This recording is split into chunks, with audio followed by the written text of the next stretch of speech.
សួស្តីពុកម៉ែបងប្អូនប្រិយមិត្តជាទីគោរពសូមស្វាគមន៍មកកាន់ Channel ឆ្នោតមានលៀបមួយរបស់ Admin ថ្ងៃនេះ Admin មានលេខតម្រុយល្អៗរបស់ឆ្នោតយួនសម្រាប់យកមកចែកជូនពុកម៉ែបងប្អូននៅថ្ងៃទី27 ខែ 11 ឆ្នាំ 2025 នេះ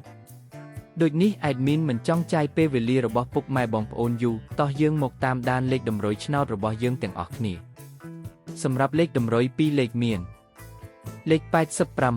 86លេខ58និងចុងក្រោយលេខ00សម្រាប់លេខតម្រុយអូស2លេខមានលេខតម្រុយទី1អូស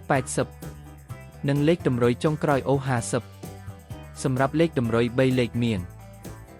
880គុណនិង050គុណ